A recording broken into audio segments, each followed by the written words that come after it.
I've got a stat to trigger Monty. New segment, stats that trigger Monty. Here's one for you, Monty. Are you ready? Right. Do you know which player from this match has now just won his sixth title, Monty? And he did it on 3 different organizations. God. Khan has won 6 LCK championships. God, no, please. Monty, please. all the fans, that means he's the greatest. That means he's the greatest. He's won all the championships. No. See, there you go. You know what's even more triggering is like he had like that game 1 with Camille where he was like 9-0-6 and it didn't matter. He was just so far ahead that he was just triple killing people in team fights as Camille instead of split pushing. So that was infuriating in its own right for many reasons. But yeah, that's tragic, especially like to see him take the place of Noguri from last year was already super depressing in and of itself. He spent half the year just fucking playing Scion. A nice life if you can get it. That's all I'm going to say. You know? Certainly a nice job if you can get it. I know. He's been putting in more work than I was expecting, to be perfectly honest. Sure. I had exactly the same feelings as you, Monty, when I saw the announcement, right? Like you see Noguri leave that team, I'm like, the team's dead. It's over. Yeah. Damwon is gutted. It's a disaster. And then Khan somehow doesn't suck completely. He's been doing a lot better since MSI, but it was, I mean, you have to admit that it was kind of funny, the poetry of him playing some sort of, he comes in as a shambling corpse of a player and then plays a shambling corpse champion in the top lane only the entire time. It was pretty epic synergy, like role playing right there. I appreciated it, but no, he did fine in this final, but there's always going to be the questions about him whenever he hits an international competition again, right? And here's the other problem is that if the meta stays the same for Worlds or similar, then they will I mean, in some ways unfortunately, here's the Damwon Kia curse right now, right? So if you have a top lane meta, you have to play through Khan. That fucking sucks. If you don't, you have to play through Ghost and Barrel, which arguably sucks even more. So it's basically going to be like the Showmaker Canyon hard carry. I mean, that's Damwon at the moment. So I guess we're not going to be surprised when we do actually get there. I think Khan might actually surprise. I think that he did well in this series. Like, there's no question. And he's been doing pretty well in this series. This season as well. Now that he's not on just permanent Scion duty, I'm a bit of I have to admit, I am a bit of a Khan apologist. I kind of let's admit he's clearly a very skilled player, by the way. Like when he has his fucking champions, his top lane can carry the whole game. I mean, the reason Korean question is, will he do it at Worlds? Is because of him. You know, it was him and Smeb that designed Korean Jace. He's incredible historically. And we remember, like, the thing that's the worst part is that him on Longzhu was such a letdown. We brought him internationally, and, like, he got the Dade Award within a couple of times, like, 3 weeks of Worlds. You know, like, exactly. It was already confirmed. It was ridiculous. Yeah. And so I think it's really hard to come back from that. And I think that, you know, Gen G fans know exactly what we're talking about, right? Like, once you've been let down in the same way a couple of times, you know, it's just so hard to jump back on board again. So I'm doing my very best to just accept Khan as 2021 summer Khan, and I'm just going to hope that he can. I hope so too. I hope so too, because I'm not saying that he hasn't been good this split or he wasn't good in the playoffs or he wasn't good in the finals, because he did show some very good games in the finals. But I'm just suspicious because I've been burned too many times by this guy, right? And also when you compare him to Noguri, some people will say, oh well, you know, Noguri hasn't been doing that well individually comparatively. The point though is that at their peaks, Noguri was much better than Khan. There's no debate. It's not even a. If someone's making an argument like, oh no, but look at Noguri was benched in the LPL, so obviously he's not doing very well. He must be worse than Khan. Like, how the fuck do you even? Where is the point of reference for this? They're playing in different fucking leagues. Like, doesn't make any sense. Doesn't work like at all. I do hope that Khan is in the LPL. They're like 1,500 times better than every other region in the world. It's incredible. Top lane is like so weak everywhere else. I think LCS might be second best. I don't even know. I just know that our region's not that great, top side of the map. No, and I do hope that Khan like has an excellent Worlds performance because he's definitely going to retire after this year. Yeah. So this is his last shot. I hope that pressure, well, that knowledge releases him rather than pressuring him more at the World Championship to choke. I've just seen it. I've just been burned too many times. That's it. Yeah, and especially that one time where it was the most important as well. It all came down to that, and then he just let us all down. I was there. I completely agree. I think that he has been unleashed a little bit, and I think that he's extremely hungry. Some of the problems with our older players is that they run out of the motivation. Like, where is the why in what they're doing? I think Showmaker hit a bit of that, especially during MSI, post MSI, where it was like, I just don't know whether I'm having as much fun as I used to be, you know, because the work schedule and all that sort of stuff that we've already gone over. So I think adding that extra layer of motivation and hunger might help Khan. So I'm hoping that things are going to be okay. I'm also I want to just play the role of teams, you know.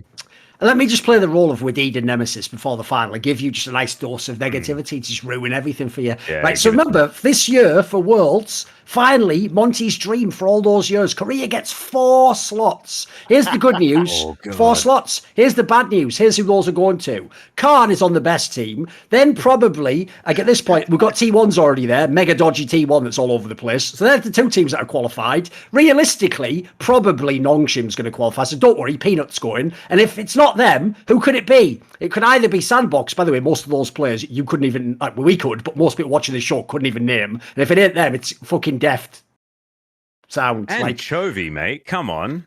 Have you not been going to church? No, I'm saying Deft to choke a bit. I'm saying you don't want Deft to go to Worlds, mate. He's going to choke the fuck out. No. I'm okay with you guys shitting on Khan. You can't shit on my boy, okay? Mate, how many Worlds does he need? He'll be on like his fucking 7th Worlds or something. Like, give me a break. I mean, I watch 2018, you know, once a year just to try and, you know, keep my hopes down. It's not enough.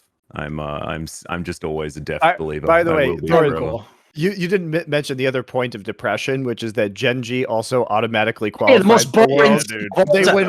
They win one game in the playoffs, lose 3-1 to T1, and they're now qualified to Worlds. Here's what's depressing about that, by the way, because here's the one thing. In theory, unlike a lot of the other teams, like, let's be real, Damwon is amazing, obviously, but of the other teams that are really flawed, Genji's a very well-rounded team. It's just here's the bad news if you're a Korean fan. They should be good, but they're the only team that has no ceiling that involves winning the tournament. Like, that's the problem. The problem with Genji is they're actually quite consistently good generally. They're just not going to win, you know? So, like, unfortunately, that feels like playoffs and bust. The best thing about Genji is the fact that G2 isn't at Worlds. Because Genji, they have monkeys on their shoulders, right? They have to avoid the monkeys on their shoulders. Otherwise, they're just fucked. Because as soon as they meet that team, they instantly lose because their mental explodes. Yes, for sure. And G2 is one of those teams. Damwon is another one of those teams. So let's just hope that the knockout draft is going to be a little bit better this time around and they don't just get slaughtered by Damwon on their way up the ladder. That might be a way to help Genji. I'm actually very much looking forward to a Genji at a Worlds without G2 because maybe they're just going to be fine and they'll actually look good. I mean, it's a fun experiment anyway. I think that the disappointment bowl at this Worlds would be if Genji and Rogue somehow get into the same group with each other, because I think that would produce some mighty depressing games. And we need WE in there as well. We get WE in there, like we actually just have a group that requires double the amount of time to get through. It's like you only have like the 3 matches on that day, and then they stretch it out, and you have to have another 3 the next day. The league equivalent of getting a cat and putting a piece of toast with the butter up on the cat's back and then dropping it from the skyscraper, and obviously it can never hit the ground. It just infinitely throws and spins, and it's never end, will it? The anti device, exactly. It's the league equivalent of that. Yes. Yeah. It's the stoppable force versus the movable object. Yeah, there you go. That's the line. There you go. Yeah. I actually now sadistically really want to see that matchup. In some fucked up way. Yeah, of course. Why not?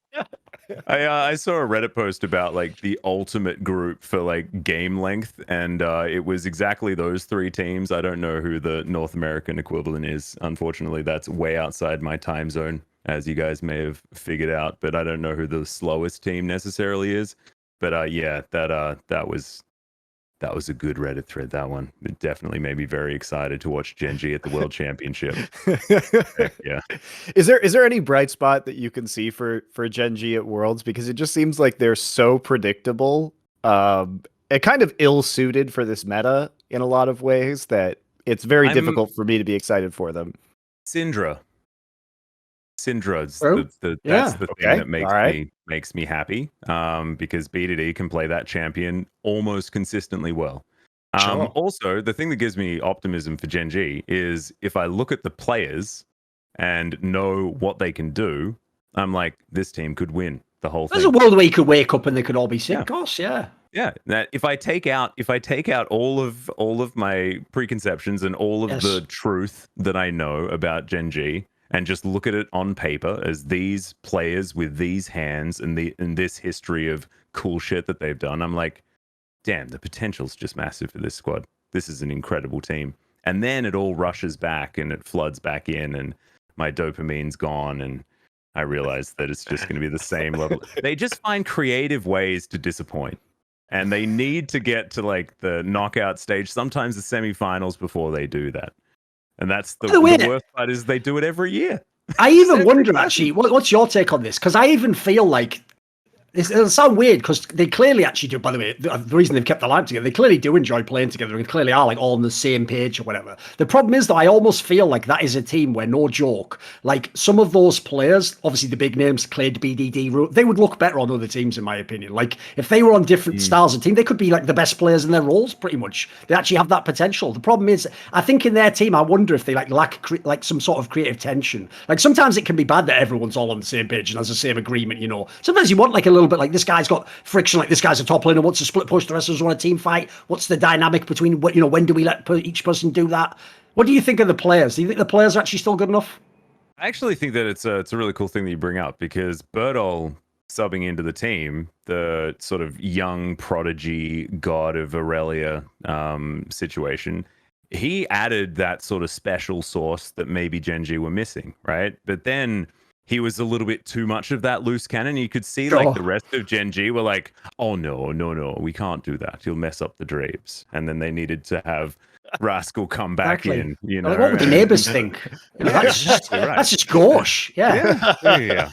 It's like, they're going to get cake on my poodle. We can't have that. You know? That's what it sort of feels like sometimes. It's a little bit like if you mess with the Genji feng shui, then things all just go kaput. And the beautiful part is that that's exactly how G2 played League of Legends, and exactly why they just couldn't understand. They're like, it looks like they're having fun playing this game. Like, what is just wait till they hit Mad Lions. Yeah. Well, at least Mad Lions are kind of like, they at least did have some, you know, Genji-esque vibes to them last year. They're not really the same anymore. They've actually grown and adapted to. I think what's scary is like weird. What the people at LEC always say is like, even when they're losing and getting smashed, they're like, Arbit and Elyoya are just laughing constantly and just like trolling on the stage and trying to get back into the game. So the vibe is definitely very loose. I can understand why it might be frustrating to play against them while they're doing that. Especially, here's the thing, especially in places that there aren't crowds. And so for those of you who don't know, the players could definitely hear each other when there's not a crowd. And one of the weird things so we're in this interim period in esports right now where we've got LAN back, but we don't have crowds back yet. And so just the shit that the players say to each other on stage at this point in time. I don't know if you hear it at the studio. Do the Korean players yell at each other a lot on the stage? Yeah. Because you can definitely hear it, because in big moments, especially where the players would normally be drowned out by the crowd noise, the players are yelling horrible shit to each other. Like I was just at this Rainbow Six major, and holy fuck, like the way the players were going at each other was not like any other event I've seen. I think a lot of that is they don't have to worry about the crowd overhearing what they're saying, and also they can actually hear each other. So we're at a point in, I think, esports history, especially if the rumors that came out today are true, that they're going to do Worlds in Iceland again, which presumably means that there's not going to be an audience, just like there wasn't one at MSI, that the vibe of trash talking and the vibe, like you can get the other team's vibe like so much better than normal.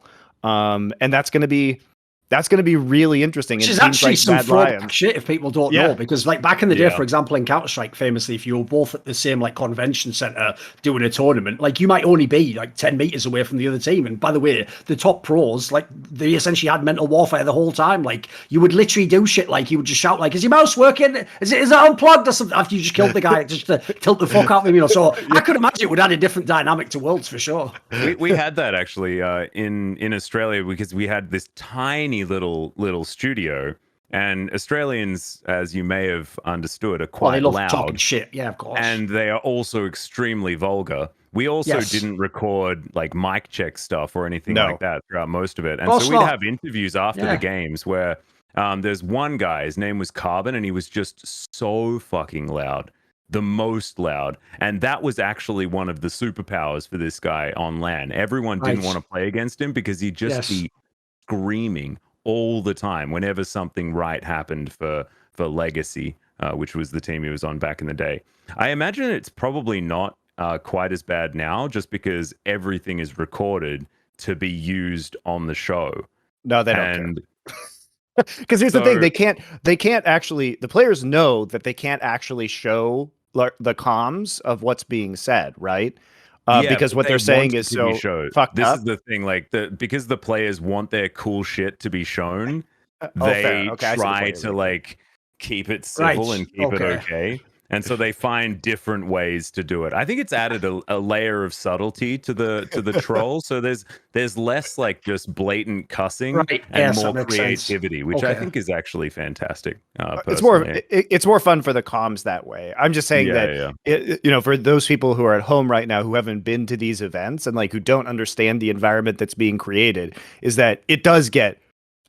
Because if you're a player and you do this on stage, you have to worry about like a fan recording it with the phone. But man, some of the shit I've heard already has just been ridiculous. Like it's fun as fuck. I just want to live in a world where Faker has to actually go to his coach and ask him in Korean, essentially, why was the Oceanic player calling me a cunt for killing him? Like, I just want to live in that world where the question is naively asked. And the bishop himself's like, I don't really know. I believe it's part of their culture or something like that. I mean, actually, he's not wrong if that's what his response was, because we do use that word relatively liberally for a lot of different reasons. Yeah, indeed. I love it. So, but anyway, yeah. So I'm curious. Like the trash talk meta has definitely entered a very weird phase in esports right now, where I could see things like the whole point was things like what Mad Lions do or what teams are willing to do and put themselves out there.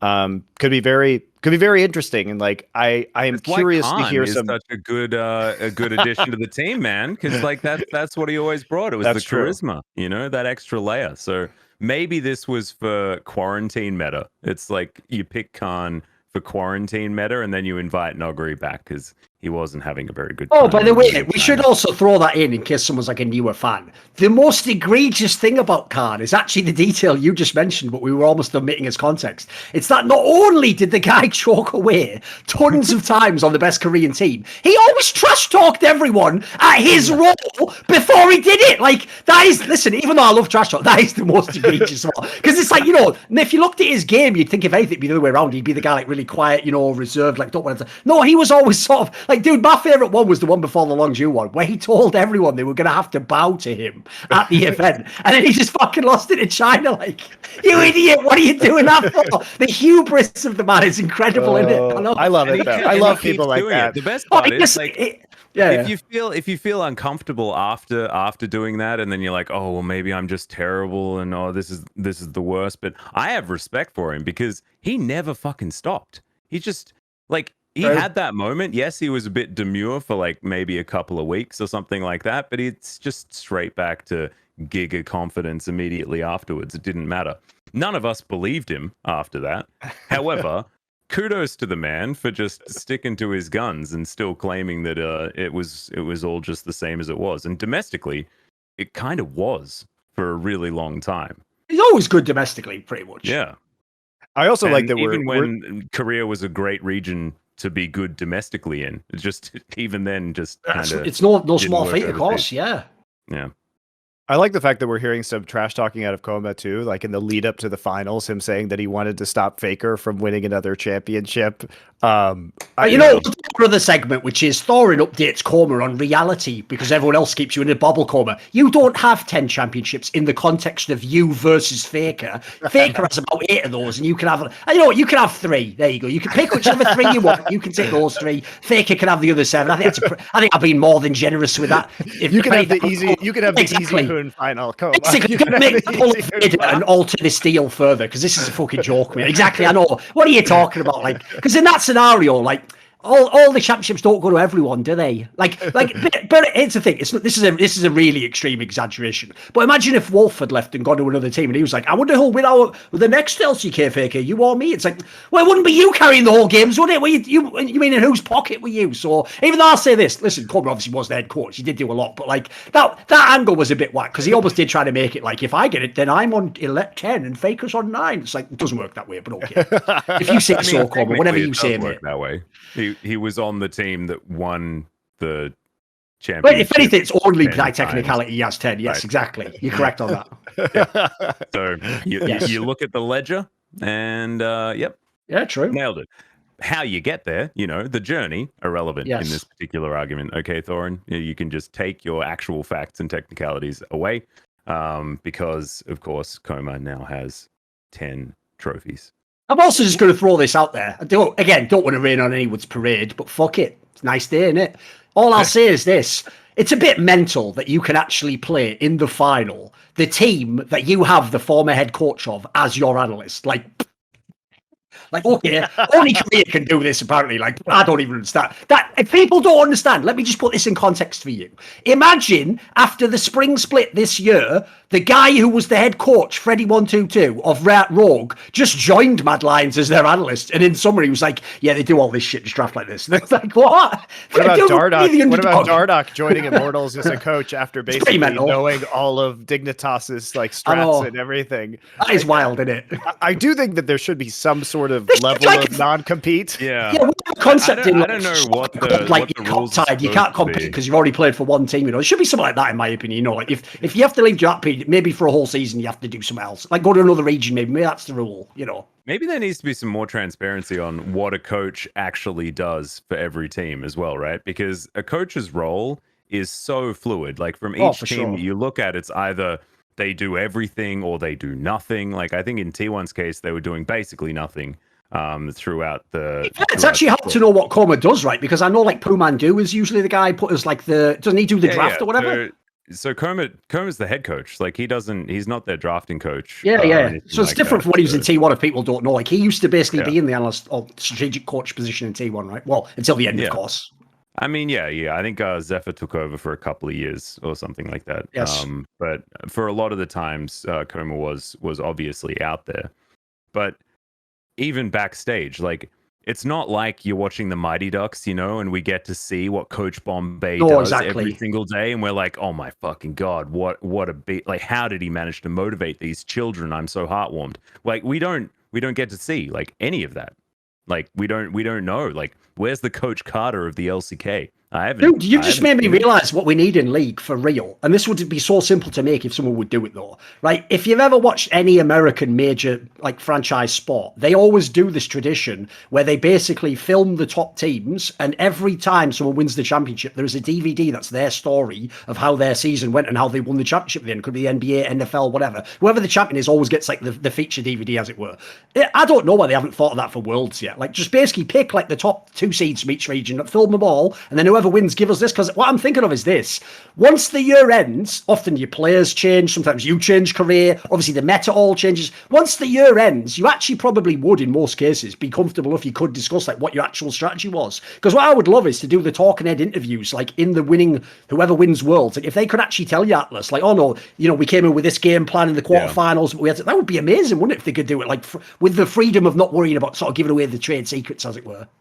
Yeah, that's the problem, is because those trade secret things, it all comes back to that, right? And then you're worrying about, oh, well, now we're not going to be able to win Kesper Cup. Now we're not going to be able to win the first round of spring the next year. No. They can't be worried about that because Riot changes the game so much every year anyway. The Worlds is actually the perfect time to do it, where you collect those honest interviews in the moment. You just tell the team, we're not going to release this until after Worlds, because you're going to have to change everything anyway. Like, there's no continuity between those strategies year to year in League of Legends. So in a way, it's kind of perfect, actually, because those things are just no longer they no longer matter at all. I'd like it to happen. For some reason, everything is so closed off in all of our teams here in the LCK. Even like you see, like, these teams are trying to pump out as much content as possible, right? Because they're like, we need to build our brand and things like that. But none of it has any substance when it comes to learning about, what a coach's role is, or which player is more vocal in strategy or anything like that. Like, we don't get any of that, true insight, which is, I think, by design from the teams. It's just really, really sad. And then we have to vote on who the best coach is. And I'm like, I don't know. I wasn't there for any of the coaching, I saw the players pick these champions and then win. Like, was that your idea, Mr. Coach? I don't know. Well, I think that's the problem with voting and coaching across any sport, right? But especially in esports, because it's very difficult to see the difference between what the certain players are bringing and what the coaching staff is actually bringing up, unless there